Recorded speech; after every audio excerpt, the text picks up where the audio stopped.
billionaire CEO humiliated his black maid for years. He went pale, realizing she's the only reason he's still breathing.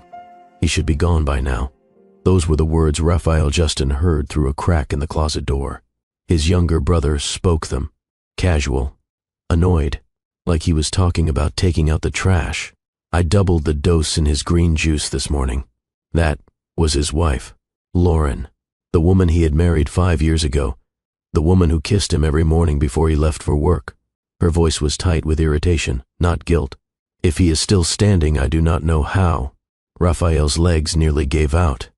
His breath caught in his throat. The closet was dark and narrow, and a hand pressed hard against his mouth. It belonged to the woman he had humiliated for nearly a decade. Cynthia, his maid, the woman he barely noticed, the woman whose name he sometimes forgot. If you make a sound, she had whispered moments before, you will not live to see the sunset. And just like that, Raphael understood. The most dangerous place in the world was not the boardroom. It was not the courtroom. It was his own home. And the only person trying to save him was the woman he had spent years making invisible. Have you ever looked down on someone only to realize they were holding your life together? Have you ever been so blinded by status that you could not see betrayal sitting at your own table? This is a story about power, poison, and the kind of courage that does not wear a suit. This is a story about a man who thought his billions made him untouchable until the people closest to him decided it was time to bury him. If you have ever felt invisible, overlooked, or underestimated, this story is for you. Stay with me. Watch what happens when the last person you notice becomes the first person who saves you. Raphael Justin did not just live in luxury. He wore it like armor. His Houston mansion sat on 3 acres of manicured green, flanked by marble columns and gates that opened only for those who mattered. Inside, crystal chandeliers caught the light like frozen fire. Persian rugs absorbed footsteps. Everything was designed to whisper one message: you are in the presence of greatness. And Raphael believed it. He was the CEO of Justin Global Ventures, a man whose name appeared in Forbes, whose handshake closed billion-dollar deals, whose opinion could shift markets. He had built an empire from his father's foundation, expanding it into tech, real estate, and energy. The world saw him as brilliant, calculated, untouchable. But behind closed doors, Raphael was something else entirely. He was cruel. Not the loud, obvious kind of cruelty that draws attention. No, Raphael's cruelty was quiet, surgical, delivered with a smile that never reached his eyes. He saved it for the people who could not fight back, the people who depended on him. People like Cynthia. She had worked for him for nearly 10 years. A black woman in her early 40s, soft-spoken, meticulous, and nearly invisible. She cleaned his home, prepared his meals, ironed his shirts, and kept his world running smoothly. She never complained, never asked for much. She moved through the mansion like a shadow, efficient and silent. And Raphael hated her for it. Not because she did anything wrong, but because her humility made him feel powerful. Her silence gave him permission to be cruel. And cruelty, for Raphael, was a language he spoke fluently. It started small. One evening, Raphael hosted a dinner party for investors. 12 people sat around his dining table, crystal glasses catching candlelight, conversation flowing over perfectly plated courses. Cynthia moved between the chairs, refilling water glasses with practiced care. She had done this 100 times before. Quiet, invisible. But this time, the pitcher tipped slightly in her hand. Just a fraction. A single drop of water landed on the tablecloth near one of the guests. The sound was barely audible. A soft tap against linen. Raphael heard it. He stopped mid-sentence and turned his head slowly. His eyes locked on Cynthia. The table went quiet. All eyes followed his gaze. Cynthia, Raphael said. His voice was calm. Too calm. If you're going to be as clumsy as you are invisible, do it in the kitchen. My guests did not come here to see a servant stumble. Laughter rippled through the room. Polite, nervous, the kind of laughter that said people were not sure if he was joking, but they would laugh anyway to be safe. Cynthia's face did not change. She set the pitcher down, bowed her head slightly, and stepped back toward the kitchen. I mean it, Raphael continued, still smiling. She has been here 10 years and still cannot manage the basics. More laughter, louder this time. Someone made a comment about good help being hard to find. Raphael nodded in agreement, pleased with himself. Across the table, Lauren, his wife, laughed too. Soft, musical. "Darling," she said, touching his hand. "You are so right. Some people just do not belong in certain spaces." Raphael felt a surge of satisfaction. He had reminded everyone in the room where Cynthia belonged, where he belonged. And Cynthia?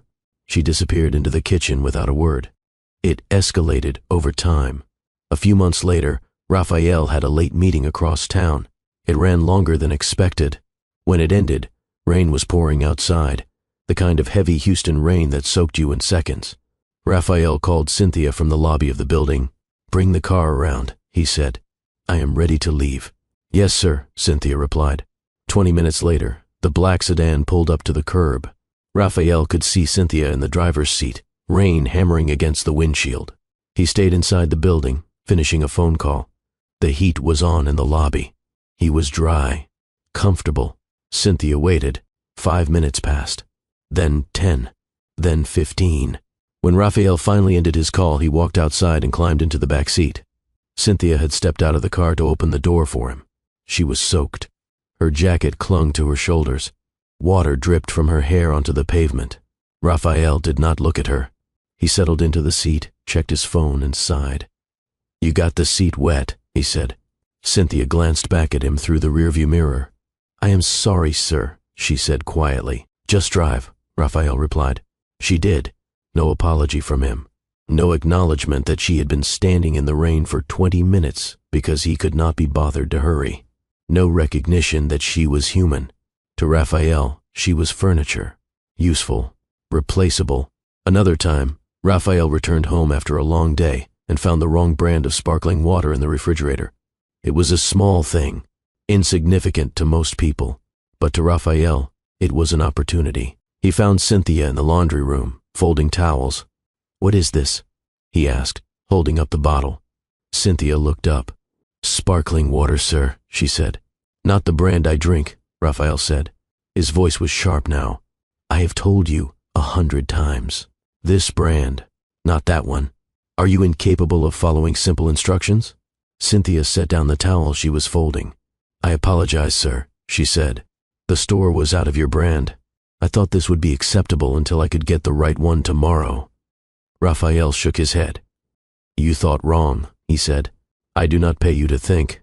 I pay you to do what you are told." He dropped the bottle into the trash bin beside her and walked away. Cynthia stood there for a long moment, staring at the bin. Then she went back to folding towels. She had learned long ago that silence was survival, and survival was all she had left. Lauren, Raphael's wife, witnessed many of these moments. She never stopped him. In fact, she often encouraged him. Her laughter was approval. Her comments were permission. Lauren was everything Raphael thought he deserved.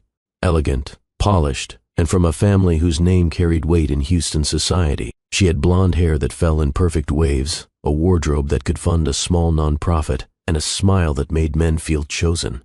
She was his crown jewel, the final piece of the empire he had built. Or so he thought. What Raphael did not know, what he was too arrogant to notice, was that his perfect wife had been planning his funeral for months. It started with a health kick. That is what Raphael told himself when Lauren began making him fresh green juice every morning. Kale, spinach, cucumber, apple, ginger. She blended it herself, poured it into a chilled glass, and served it to him with a kiss on the cheek. "You work too hard, darling," she would say. "You need to take care of yourself." Raphael drank it down, grateful, proud even. His wife cared about his health. His wife wanted him to live long. His wife was perfect, except she was not.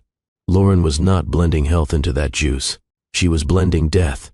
Every morning, while Raphael showered or checked his emails, Lauren measured a pale white powder into the glass. Just a pinch, barely visible. She stirred it until it dissolved completely, then added the juice on top. No trace, no taste, no suspicion. The powder was a slow-acting cardiac suppressant, something she had acquired through a contact in the pharmaceutical world. A contact she paid well to stay silent. It did not kill quickly. That would raise questions. Instead, it weakened the heart over time, mimicking the symptoms of stress and overwork. Dizziness, fatigue, shortness of breath. Symptoms Raphael ignored because men like him did not have time to be sick. Lauren was not working alone. Evan, Raphael's younger brother, was her partner in everything. In the planning, in the poison, in the inheritance they were both eager to claim. Evan had always lived in Raphael's shadow. Smaller office, smaller salary, smaller respect. He worked for Justin Global Ventures, but everyone knew he was there because of his last name, not his talent. Raphael reminded him of that often. At board meetings, at family dinners, in passing comments that landed like punches. One afternoon, during a quarterly review meeting, Raphael stood at the head of the conference table, reviewing Evan's division's performance. The numbers were solid, not spectacular, but respectable. Raphael clicked to the next slide and shook his head. "Evan," he said, "maybe one day you will close a deal as big as mine, but I am not holding my breath." The room went quiet. A few people shifted uncomfortably in their seats. Evan sat at the far end of the table, jaw tight, hands folded. He forced a smile. "I am working on it," he said. "Work faster," Raphael replied. Evan smiled through it, nodded, played the loyal younger brother, but inside, he was burning. And when Lauren approached him with a plan to remove Raphael and split the empire, Evan did not hesitate. They met in secret, in hotel rooms, in parking garages, in corners of the mansion when Raphael was traveling. They planned every detail, the poison, the timeline, the story they would tell the world. "He has been working himself to death," Lauren would say, tears in her eyes. I begged him to slow down, but he would not listen. Evan would stand beside her, grieving, supportive. And together, they would inherit everything. But there was one problem. Someone was watching. Cynthia. She did not mean to discover the truth. She was not spying. She was simply doing her job, cleaning the kitchen, wiping down counters, emptying trash. But Cynthia had been invisible for so long that people forgot she was there. They spoke freely around her. They left things out. They assumed she did not matter. And that was their first mistake. One morning, Cynthia noticed a small plastic bag in the trash, folded tight and hidden under coffee grounds. She pulled it out, wiped it clean, and saw the pale powder inside. Lauren had told her it was vitamins. But vitamins did not need to be hidden. Vitamins did not make a woman's hands shake when she measured them. Cynthia's gut told her something was wrong. So she kept the bag. She folded it carefully and slipped it into the pocket of her apron. Then she went back to work, mind racing, heart pounding. She also started paying attention. She watched Lauren in the mornings, watched the way she stirred the juice a little too carefully, watched the way Evan looked at Raphael with something cold in his eyes. She did not have proof, not yet. But she had suspicion, and suspicion for a woman who had survived by staying alert was enough to prepare. Cynthia began listening at doorways, not to gossip, to survive. Because if Lauren and Evan were capable of poisoning Raphael, Cynthia knew she could be next. She was a witness, a loose end, a woman who cleaned up their messes and might one day clean up their crime. One afternoon, Cynthia was dusting the shelves in the hallway near the study. The door was slightly open. Voices carried. "How much longer?" Evan asked. Lauren's voice was calm. "Christmas," she said. "It will look natural. Stress, overwork, heart failure. No one will question it." "And the maid?" Evan asked. Lauren paused. "What about her?" "She watches you," Evan said. "I have seen her. She is too quiet, too careful." Lauren laughed softly. "Cynthia is nothing," she said. "But if it makes you feel better, we will deal with her after." Cynthia's hand froze on the shelf. Her breath stopped. She forced herself to keep moving, keep dusting, keep pretending she had not heard. But she had, and she understood. She was not just invisible to them. She was expendable. That night, Cynthia sat in her small room at the back of the mansion and stared at the plastic bag of powder. She thought about her younger sister, who depended on the money Cynthia sent home every month. She thought about her brother, who had died years ago because someone had cut corners with his medication. Greed, negligence, evil disguised as efficiency. She had seen it before, and she was seeing it again. Cynthia had two choices. She could walk away, save herself, and let Raphael die. Or she could stay and try to save the man who had treated her like dirt for 10 years. She chose the latter, not because Raphael deserved it, but because letting someone die when you could stop it, that was a sin she was not willing to carry. As the weeks passed, Raphael's symptoms worsened. He felt dizzy in the mornings. short of breath in the afternoons. His chest felt tight during meetings. He blamed it on stress, on long hours, on the pressure of running an empire. He never blamed the green juice. One morning, Raphael stood up from his desk too quickly and had to grab the edge to steady himself. The room tilted. His vision blurred. He sat back down, breathing hard. Lauren walked in a moment later, holding another glass of juice. "Darling," she said, voice full of concern, "you do not look well." "I am fine," Raphael said, waving her off. "Just tired." "You work too much," Lauren said, setting the glass on his desk. "Drink this. It will help." Raphael looked at the juice, bright green, fresh, innocent. He lifted the glass and drank. Lauren watched him with a soft smile. "Good," she said. "You need to take care of yourself." Then she kissed his forehead and left. Cynthia, who had been standing outside the door with a laundry basket, saw the entire exchange. She saw Lauren smile. She saw Raphael drink, and she knew time was running out. Christmas Day arrived with all the glittering cruelty of a well-wrapped lie. The mansion was decorated like a magazine cover. A 12-foot tree stood in the living room, draped in gold and silver. Garlands lined the banister. Candles flickered in every window. It looked like a home full of love. It was not. Raphael left the office early that afternoon, eager to surprise Lauren. He had been feeling worse lately, dizzy, weak, short of breath, but he blamed it on the end-of-year grind. He thought a quiet evening at home would help. He did not call ahead. He wanted it to be spontaneous, romantic even. He pulled into the driveway, grabbed a small gift bag from the passenger's seat, and walked to the front door. The house was quiet, too quiet. No music, no voices, just the faint hum of the heating system. Raphael unlocked the door and stepped inside. The air smelled wrong, not like pine or cinnamon. It smelled sharp, medicinal, like something bitter had been spilled and dried. Before he could process it, someone moved. Fast. A hand clamped over his mouth. Another grabbed his wrist. Raphael's breath stopped. His body jerked backward, pulled into the shadows of the hallway. "Do not make a sound." The voice was a whisper, shaking, desperate. "Cynthia." She dragged him into a narrow storage closet near the kitchen and pulled the door almost shut, leaving just a crack to see through. Her hand stayed pressed against his lips. Her eyes locked on his, wide and terrified. Raphael's heart hammered. He tried to speak, but she shook her head sharply. No. Footsteps crossed the marble floor. Slow, unhurried, comfortable. Through the crack, Raphael saw them. Lauren and Evan. They stood inches apart in the living room, laughing softly, relaxed, like nothing in the world was wrong.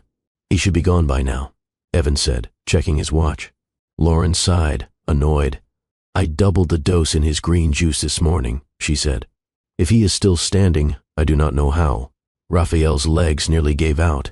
The dizziness, the weakness, the sickness he had ignored for months. It all made sense in one terrible, clarifying instant. His wife was poisoning him. His brother was helping. And Christmas was not a celebration. It was the day they had chosen to finish him. Cynthia's grip on his wrist tightened. Her eyes stayed on his, steady now, filled with something Raphael had not seen in years. Certainty. "If you walk out there," she whispered, barely audible, "you will not make it to tonight." Raphael stared at her. This woman he had humiliated, dismissed, treated like she did not exist. She was the only reason he was still breathing. And just like that, Raphael understood. The most dangerous place in the world was his own home. And the only person trying to save him was the woman he had spent a decade making invisible. Lauren turned toward the kitchen. Her heels clicked against the marble, each step sharp and deliberate. Raphael pulled back deeper into the closet as the sound grew closer. Cynthia pressed her finger harder against her lips, eyes never leaving his. The footsteps stopped. A drawer opened. Metal clinked. A spoon stirred in glass. Lauren's voice drifted toward them, lower now, edged with irritation. "Cynthia has been watching me," she said. Evan's reply was sharp. "Then get rid of her." Lauren sighed, long and tired, like she was discussing a chore. After tonight, Cynthia did not blink. Her face showed pain for 1 second, then control. like she had already decided what she would do. Lauren's heels clicked away. The sound faded. The house went quiet again. Cynthia waited, listening until the silence felt stable. Then she opened the door and motioned with her head. They slipped into the back hallway, the one staff used. Raphael's throat was dry. His hands were shaking. His entire world had collapsed in the space of 5 minutes. "Cynthia," he whispered, "why are you doing this?" Cynthia did not waste time. "Because they are killing you," she said, "and because I saw it." Raphael shook his head like that could erase what he heard. "I need proof," he said. "I need to face them." Cynthia grabbed his sleeve and held him back. "Not here," she said. "Not today. This is my home," Raphael whispered. Cynthia's voice softened, but it stayed strong. "It is their trap," she said. "This house is the fastest place for you to die." A door closed upstairs. Both of them froze. Cynthia pulled him toward the side exit. They passed the kitchen counter. The green juice sat there ready, with a small ribbon beside it like a Christmas joke. Raphael's hand moved toward his pocket for his phone. Cynthia caught it. "No calls," she said. "I can call security," Raphael whispered. "I can call the police." Cynthia shook her head. "Your friends can be bought," she said. "One call, and they know where you are." Raphael stared at her. "How do you know?" Cynthia swallowed. "I heard names," she said.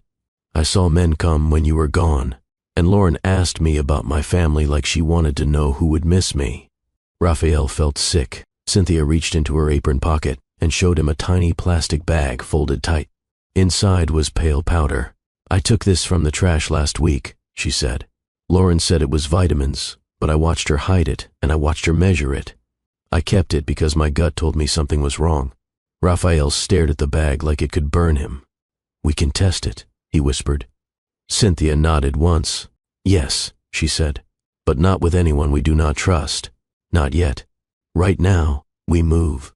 Cynthia opened the side door. Warm air rushed in, thick and wet.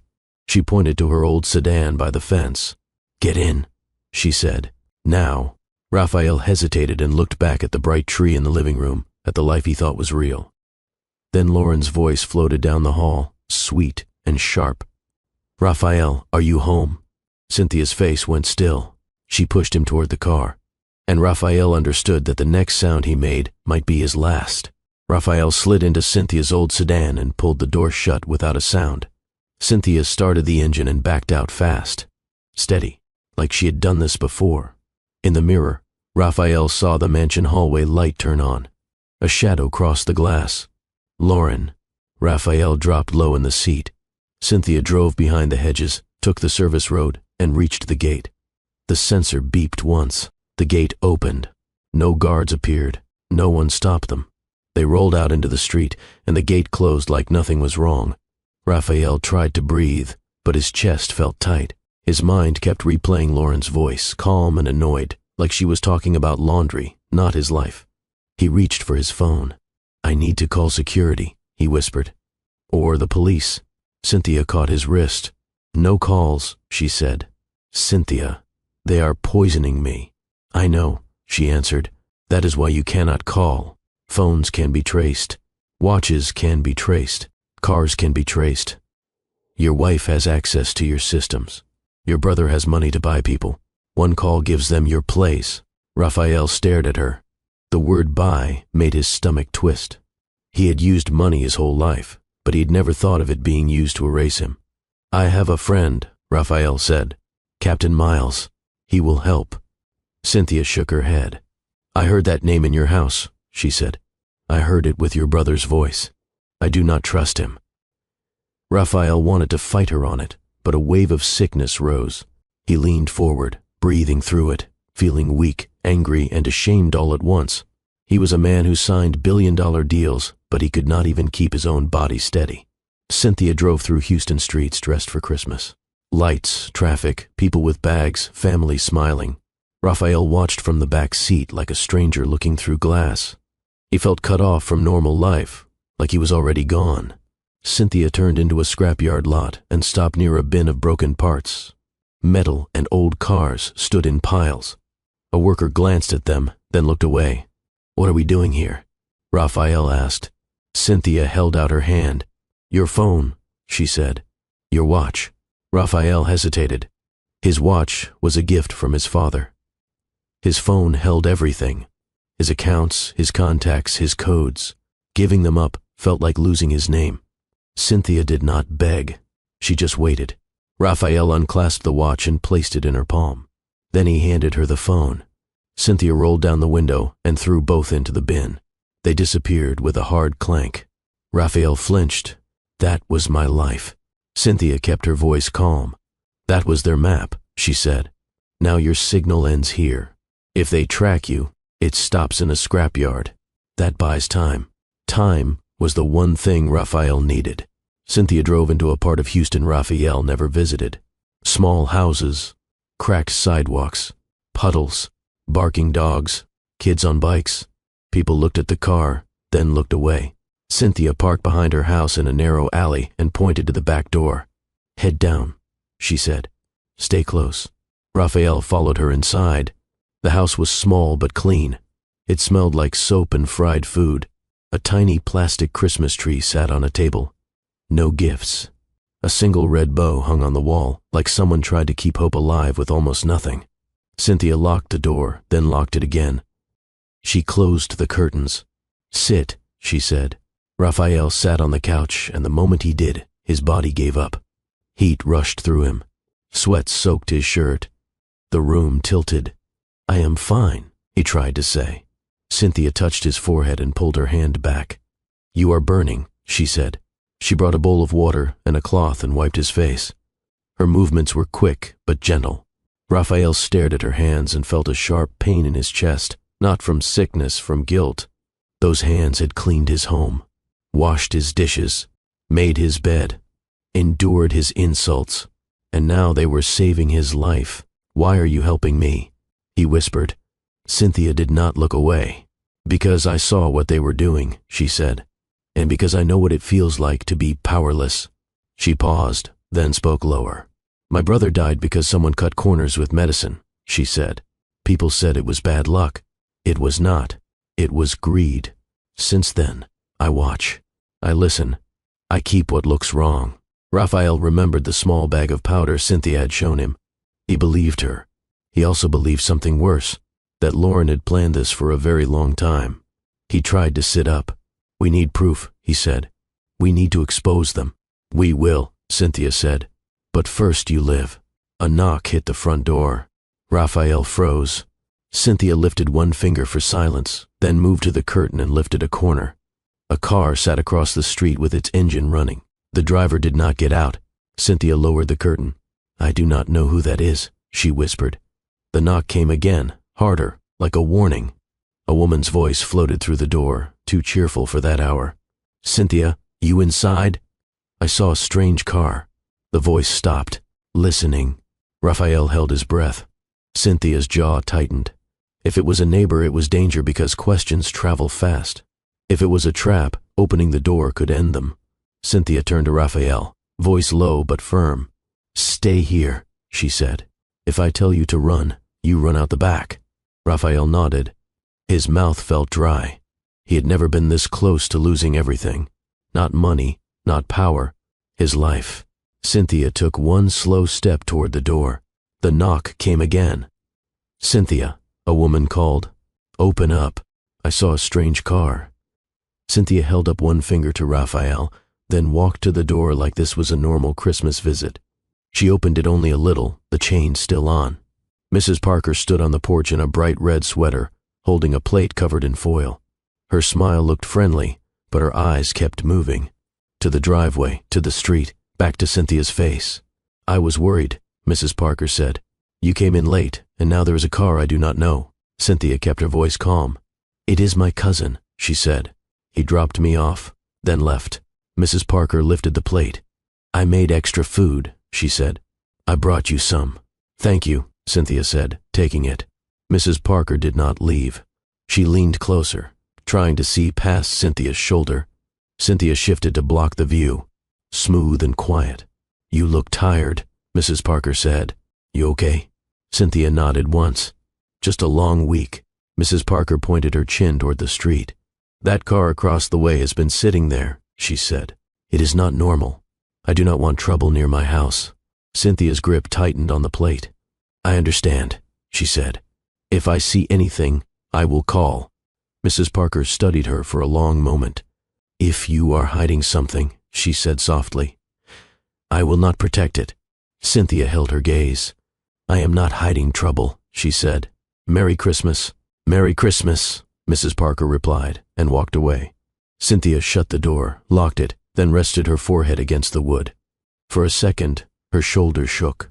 Raphael sat on the couch with his hood up. His head ached. His stomach felt wrong, like his body was still fighting what Lauren put in him. I am sorry, Raphael whispered. Cynthia looked at him. Do not be sorry, she said. Be quiet and be ready. Raphael swallowed. I heard my wife say she would finish me tonight, he said. On Christmas. Cynthia's face softened, then tightened again. People can smile and still do evil, she said. That is why we move smart. Raphael rubbed his hands together. I paid for guards, he said, and the danger was sitting at my table. You trusted, Cynthia said. That is not a sin. Outside, the car across the street went silent. The engine stopped. A door closed. Cynthia moved to the curtain and lifted a corner. A man stood by the sidewalk, head down under a cap. He did not look lost. Raphael tried to stand, then sat back when the room tilted. Cynthia's hand went to his shoulder. Stay, she whispered. The man walked up to Cynthia's porch. The doorknob turned. Slow and careful. Like testing, Cynthia's mouth went tight. She picked up a kitchen knife, not to fight, but because her hands needed something solid. She stood behind the door and waited. A voice came through the wood, low and sure. Cynthia. Raphael's chest turned to ice. Captain Miles, Raphael whispered. Cynthia looked back at him, eyes hard. Captain Miles knocked once, gentle. Cynthia, he said. Open up. I am here to help. Cynthia stayed still. Captain Miles tried again. Warmer. Raphael, he called. I know you are inside. Your wife is worried. She says you are sick. Let me take you to the hospital. Raphael heard the trap in the words. Wife first, not safety. He looked at Cynthia. What if he is real? He whispered. Cynthia leaned in close. If he was real, she whispered, he would not come alone, and he would not talk like your wife owns you. Outside, Captain Miles sighed. Last chance, he said. If you do not open the door, I will force it. I do not want to arrest you, Cynthia. Cynthia's face went calm in a scary way. She pointed to the back door. Move, she whispered. Raphael pushed himself up. His legs shook. Cynthia grabbed his elbow and held him steady. They crossed the small kitchen, stepped out the back, and slipped into the alley. Cynthia led him between fences and bins. She stopped once to listen, then pulled him forward again. They reached a side street with a small building and a bright cross in the window. A sign read New Hope Church. Cynthia knocked 3 times. A man opened the door. He was older, with tired eyes and a kind face. He looked at Cynthia, then at Raphael, and his expression changed. Pastor James, Cynthia said, voice breaking for the first time. Please. Pastor James stepped aside. Come in, he said. Quick. They entered. The church was quiet, plain and warm. Raphael sat in a chair, breathing hard. Cynthia stood near him, still ready to run. Pastor James locked the door, then turned. Tell me, he said, what is happening? Raphael's voice came out rough. They are trying to kill me, he said. My wife and my brother. Pastor James looked at Cynthia. And you pulled him out. Cynthia nodded. I heard them, she said. I have proof, but not enough. Raphael lifted his head. We need evidence that holds, he said, or they will twist this and bury her. Pastor James nodded once. Then we move careful, he said. No panic, no noise. We build the truth piece by piece. If this story is gripping your heart, do not scroll past without letting me know. Drop a comment and tell me where you are watching from. And if you believe in second chances and the power of truth, hit that subscribe button. This family is growing, and I want you to be part of it. Now, let us see what happens next. Pastor James led them to a back room with a couch and a table. He brought water and a medical box. Cynthia opened her palm and showed the plastic bag of powder she had saved. Pastor James wrapped it in a clean cloth and set it aside. "We can test this," he said. "A nurse from our church works at a clinic. She trusts me. No police yet." Raphael looked at Cynthia. "You risked your life for me," he said, "and I treated you like you did not matter." Cynthia's eyes filled, but her voice stayed firm. "Live first," she whispered. "Then make it right." Outside, somewhere in the distance, sirens wailed. The church was quiet inside, but outside, Houston was still awake. Christmas music drifted from distant houses. Cars passed. People laughed like nothing bad could happen. Raphael sat in the back room on a small couch. His fever had eased, but his body still felt weak. Cynthia stood near the door, listening. Pastor James opened a first aid box and checked Raphael's eyes with a small light. "You need a doctor," Pastor James said. "Not a hospital," Raphael replied. "If Lauren paid Captain Miles, a hospital is not safe." Pastor James nodded. "Then we use someone we trust," he said. He made one call, short and quiet. When he ended it, he looked at Cynthia. "Nurse Kayla is coming," he said. "She works at a clinic. She will not talk." Cynthia glanced at the powder on the table. "We also need proof from the house," she said. "Words will not save you." Raphael stared at the bag. "Lauren will act like I am confused," he said. "She will blame Cynthia."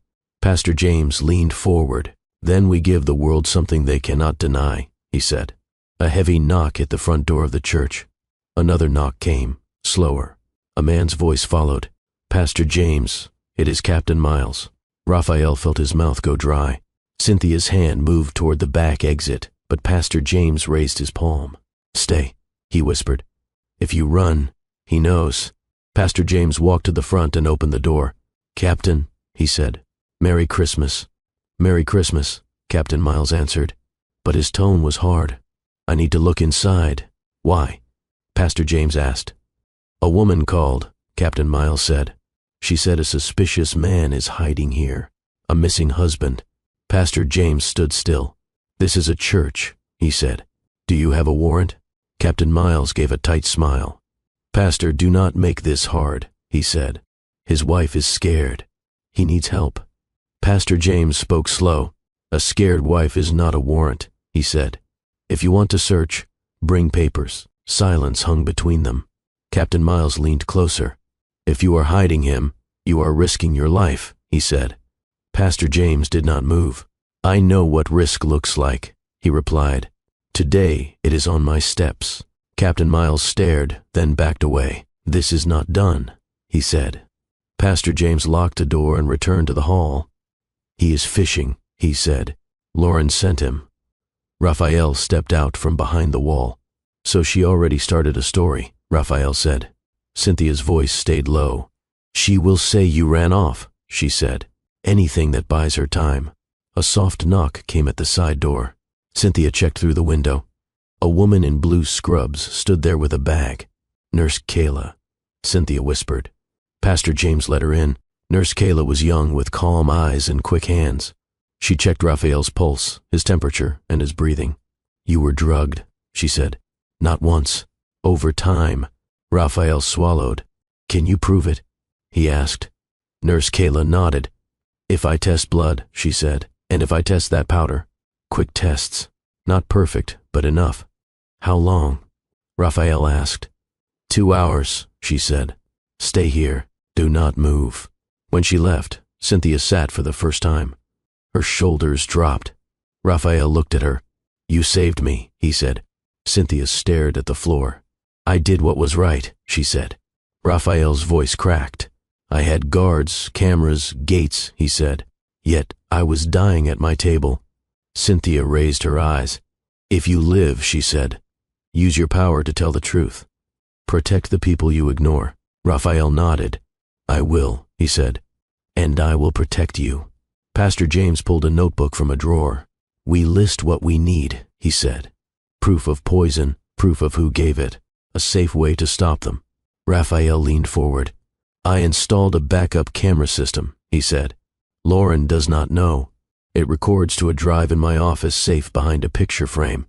Cynthia's face tightened. "Your office is in the house," she said. "Yes," Raphael said. But if we get that drive, we can show her mixing the powder. Pastor James nodded. Then we plan a careful trip, he said. No police yet. Not until we hold the proof. Outside, the day turned darker. Christmas evening came closer. The same night Lauren said would end Raphael. Pastor James opened a small metal box and took out plain keys. These are for the church van, he said. No fancy plates, no tracking. Cynthia found a jacket and a knit cap and handed them to Raphael. Your face is known, she said. Tonight you look like a tired man going to see family. Raphael pulled the cap low and stared into a dusty mirror hanging on the wall. He looked smaller, almost ordinary, and that scared him more than he expected. He pictured his office, the safe behind the picture frame, the narrow hall that creaked near the stairs. He remembered where the cameras stopped. Cynthia watched him, then squeezed his hand once. We move quiet, she said, and we do not separate. Nurse Kayla called an hour later. Pastor James put the phone on speaker. It is poison, Nurse Kayla said. It matches the powder. Small doses over time. A double dose could stop his heart. Raphael closed his eyes. Cynthia pressed her hand to her mouth. Nurse Kayla continued. If they think he is alive, they will move fast, she said. Do not give them time. Pastor James looked at Raphael. We go for the drive tonight, he said. While they still believe their plan is working, Raphael stood. His legs shook once, then held. He looked at Cynthia. We go together, he said. We come back with the truth. The church van rolled through Houston on Christmas night. Pastor James drove. Cynthia watched the mirrors. Raphael stayed low in the back, cap down, trying to stay steady. They reached the street near the mansion. Tree lights glowed in the windows like nothing was wrong. Pastor James parked a block away. A car slowed near the corner. Headlights swept across them once, then moved on. Raphael felt his breath catch. Cynthia guided him behind a parked truck until the street went quiet again. Only then did they step out. Cynthia spoke low. No talking. Move fast. They used the side path to the service gate. Cynthia entered the code. The gate beeped and opened. Inside, soft music played, the kind meant to calm people. Raphael felt sick at the thought. He followed Cynthia through the staff corridor away from the main rooms. They paused at the kitchen corner. Voices carried. He always comes down for dinner, Lauren said. Or he is already down, Evan replied. Cynthia pulled Raphael on. At Raphael's office door, he unlocked it with a key hidden in his shoe. Inside, his wedding photo hung above the desk. He did not look at it. He lifted the frame, found the hidden panel, and opened the safe with shaking fingers. His legs felt weak as he crossed the room. For weeks he had blamed work for the sickness, but now he could feel the poison still sitting in him like a slow fire. He opened a drawer, and his fingers brushed a small card Cynthia had once left on his desk. Merry Christmas. Thank you. He had dropped it there and forgotten it. Shame rose in his throat. Cynthia stood in the doorway, shoulders squared, eyes scanning for danger. Raphael understood he was alive because she noticed what he refused to see, and she chose courage. He grabbed the backup drive and pressed it into Cynthia's hand. If they search me, they find it, he whispered. Cynthia slid it into her pocket. A floorboard creaked outside. They froze. A key turned. Cynthia pulled Raphael behind the curtain by the window. They held still. The door opened. Evan walked in. Lauren followed, holding a glass of green juice. Evan searched the desk drawers fast. The captain went to the church, he said. The pastor blocked him. Lauren's voice was tight. Then Raphael is alive. Evan's jaw clenched. Then we finish it at the charity dinner, he said. Cameras everywhere. We act worried. We say he is confused. We get him into a hospital bed. Lauren nodded. Tonight, she said. No mistakes. She looked around the room. Cynthia has been acting strange, Lauren said. Evan scoffed. Cynthia is nothing. Raphael's fists tightened. Cynthia stayed calm. They left. The door shut. Cynthia waited, then whispered. Now, they slipped out through the corridor and back to the service gate. The van was running before they reached it. The charity dinner was downtown at a hotel ballroom dressed for Christmas. Red and gold decorations hung from the ceiling. White tablecloths covered every surface. Crystal glasses caught the light from massive chandeliers. Houston's elite filled the room. dressed in designer gowns and tailored suits. The air smelled like expensive perfume and ambition. They entered through a side staff door. Nurse Kayla waited with a small laptop in a back corridor. Raphael handed her the drive. She plugged it in and clicked a file. Video appeared. Lauren in the kitchen, measuring pale powder into a glass. Evan beside her, watching, nodding approval. Lauren stirring carefully, smiling, carrying the drink away toward Raphael's study. The date and timestamp was clear. This was not one incident. This was weeks of evidence. Raphael's throat burned. "That is proof," he said. Kayla nodded. "It matches what is in your blood," she said. Pastor James made one call. A federal agent arrived 15 minutes later. She was a woman in her 50s with sharp eyes and a no-nonsense expression. She wore a dark suit and carried herself like someone who had seen every lie humanity could tell. She watched the video clip twice. Her face stayed hard.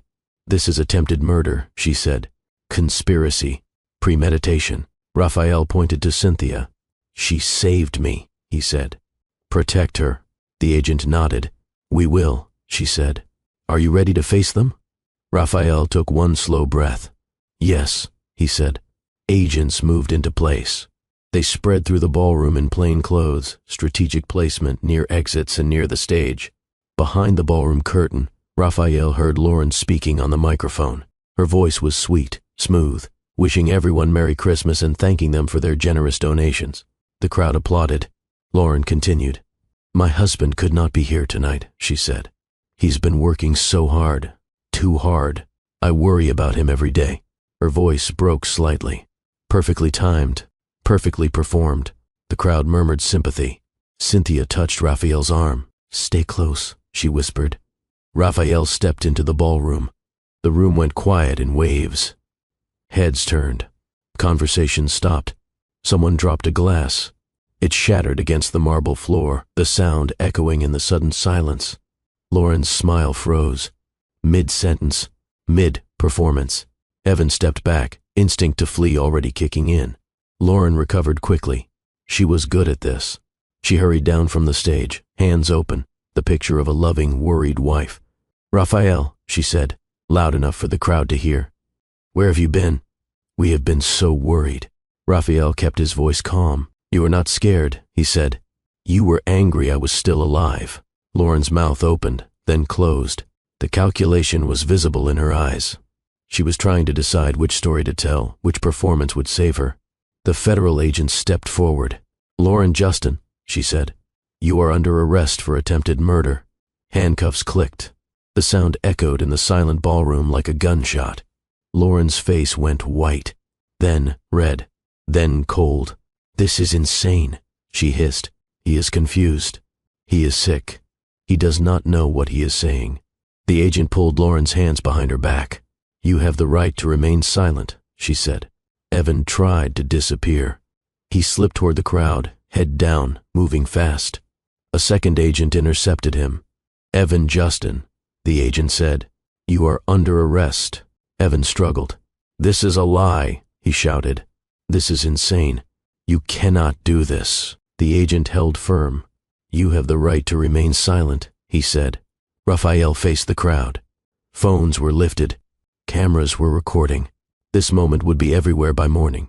He took a breath and spoke clearly. "It is not a lie," he said. "They poisoned me. I have the video. Cynthia heard them plan it. Cynthia pulled me out before they finished it." Gasps rippled through the room. Murmurs. Shock.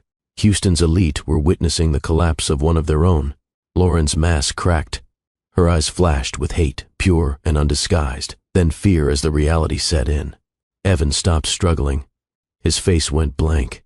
He looked like a man watching his entire future disappear. Raphael turned to Cynthia. She stood near the back of the room in her simple clothes, out of place among the gowns and jewels. He walked to her and took her hand where everyone could see. "I owe my life to her," he said. "She did not do it for money. She did not do it for recognition. She did it because it was right." Cynthia's eyes filled. A decade of invisibility was ending in public honor. She tried to pull back, old habit of hiding, of staying small. Raphael held on gently. "You will not be invisible again," he whispered. Cynthia whispered back, I only wanted you to live." Raphael nodded. Tears finally fell. "Today," he said, "you taught me how." Lauren and Evan were led away. The crowd parted. Cameras flashed. People whispered. The perfect couple. The perfect family. The perfect lie. All of it exposed. Outside, luxury cars waited at the curb. Drivers in black suits stood ready. Raphael walked past them all. He ignored his own vehicles, the ones with his name, his company logo, his wealth stamped on every surface. He opened the church van door for Cynthia. A role reversal complete. "Come with me," he said. "Not to work, to live." Cynthia looked at him, then nodded. She climbed in. In the van, Raphael kept staring at Cynthia's hands in her lap. They were worn but steady. "I am sorry," he said, voice low. "I treated you like you did not matter." Cynthia did not smile. "Fix it with what you do next," she said.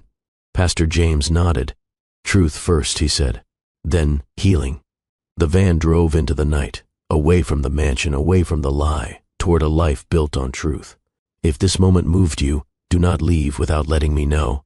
Comment below, would you have had the courage to do what Cynthia did? And hit subscribe. You are part of this family now. My friends, before we see the final move, let us reflect. Raphael Justin had everything the world told him mattered. Money, power, a name that opened doors, a mansion that looked like a palace, a wife who looked like a dream. But he was dying, not because he was weak, not because he was unlucky. He was dying because he had confused status with safety. He had confused control with sight. He had spent so many years looking down on people that he forgot to look at them. And the people he trusted most, the ones who sat at his table, who kissed his cheek, who called him family, they were the ones holding the knife. Here is the lesson, and I need you to hear this today. Betrayal does not wear a mask. It wears a smile. It wears a wedding ring. It wears your last name. The people who hurt you the most are often the ones you gave the most access to, not because you were foolish, but because you trusted. And trust, my friends, is not a weakness. It is a risk. A beautiful, necessary risk. But here is the other side of that coin. The people you overlook, the ones you dismiss, the ones you do not even see, they might be the ones God sent to save you. Cynthia had no wealth, no power, no voice in Raphael's world. But she had something more valuable than all of it. She had a clean heart. She had sharp eyes. She had courage that did not need applause. And when the moment came, she did not hesitate. She did not ask, "What is in it for me?" She did not say, "He deserves this." She said, "I will not let him die." That, my friends, is the kind of character that moves heaven. So here is my prayer for you today. Father, I thank you for every person watching this right now. I thank you that you see them, not their title, not their bank account, not their reputation, but their heart. Lord, if they have been overlooked, let this be the season they are seen. If they have been humiliated, let this be the season they are honored. If they have been betrayed, let this be the season they are vindicated. And God, if they have been the one doing the overlooking, if they have been blind to the people you placed around them, open their eyes, soften their hearts. Teach them that greatness is not in how high you climb, but in how deeply you care. Protect them from poison in every form, words, relationships, and systems designed to take them down.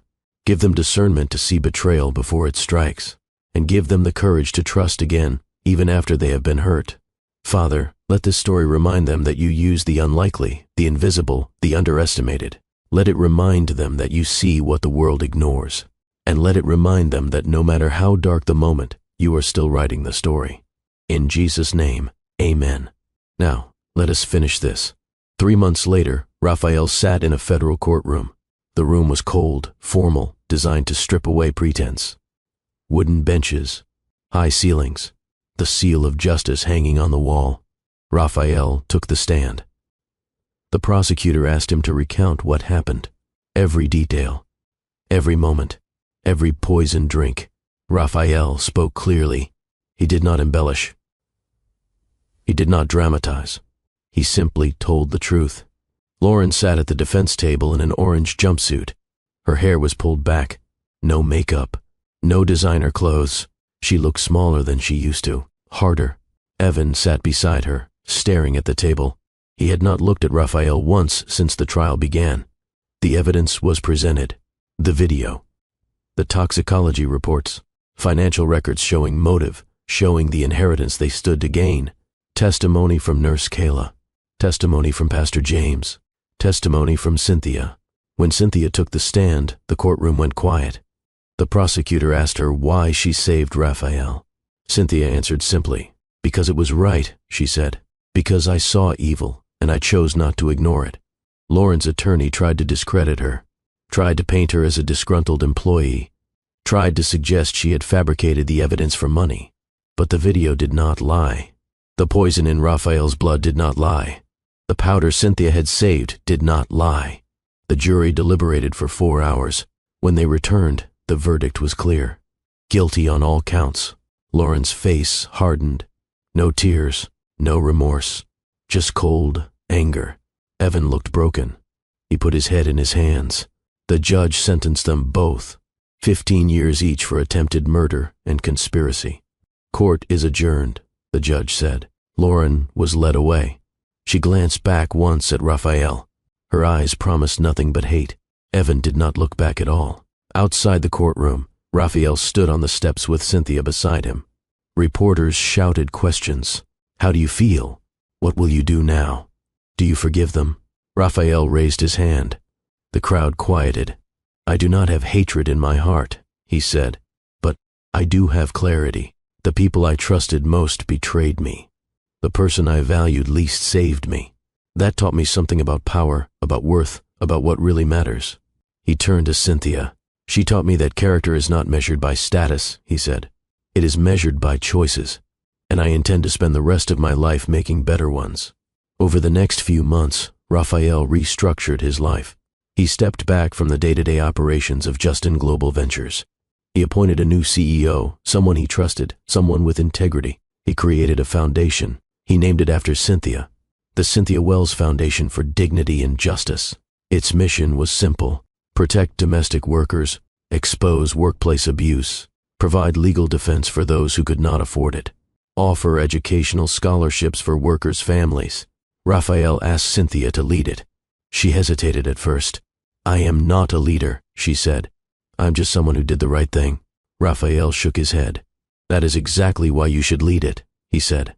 "Because you understand what it means to be invisible, and you understand what it takes to survive." Cynthia said yes, not because she needed him, but because she believed in the mission. The foundation's first initiative was a hotline for domestic workers facing abuse, a safe number to call, anonymous, protected. Within the first month, they received over 300 calls. The second initiative was a legal defense fund, lawyers who would take cases pro bono, who would fight for people who had no voice. The third initiative was educational scholarships. Cynthia's younger sister was the first recipient. Full college scholarship. 4 years. Everything paid. When Cynthia told her sister the news, her sister cried. "You did this," her sister said. "No," Cynthia replied. "We did this. All of us who refused to stay invisible." Raphael visited Cynthia's old neighborhood. He met the families. He listened to their stories. He heard about the struggles, the injustices, the systems that crushed people who could not fight back. His eyes were opened. He saw a world he never knew existed. A world that had always been there, right in front of him, but he had been too high up to see it. One evening, Raphael sat with Cynthia in the foundation office. They were reviewing case files, working side by side. Raphael reached into his desk drawer and pulled out a small box. He opened it. Inside was his father's watch, the one Cynthia had thrown into the scrapyard, the one the police had retrieved from evidence. He held it out to her. "Time means nothing without truth," he said. "You gave me both." Cynthia stared at the watch. "I cannot take that," she said. "It belonged to your father." Raphael nodded. "And now it belongs to someone who understands what it represents," he said. "Not wealth, not status, but integrity, honor, the kind of legacy worth passing on." Cynthia took the watch. She held it carefully, like it was fragile. "Thank you," she whispered. The foundation launch event was held 6 months after the trial. The ballroom was packed, not with Houston's elite this time, with workers, with families, with people who had been overlooked, underestimated, and invisible. Raphael stood at the microphone. "I am not here to give a speech about redemption," he said. "I am here to introduce someone who does not need redemption because she never lost her way." He gestured to Cynthia. "This is Cynthia Wells," he said, "executive director of this foundation, a woman who saved my life, not because I deserved it, but because she believed every life has value." The crowd stood. Applause filled the room. Genuine, earned, powerful. Cynthia walked to the microphone. She was not used to this, to being seen, to being heard. She spoke briefly. "I do not have a long story to tell," she said. "I only have one thing to say. Invisibility ends when we choose to see each other, when we choose to care, when we choose to act." She paused. "We are all here because someone chose to see us," she said. "Now it is our turn to see others." The crowd applauded again. Raphael watched from the side. He was no longer center stage, and he was at peace with that.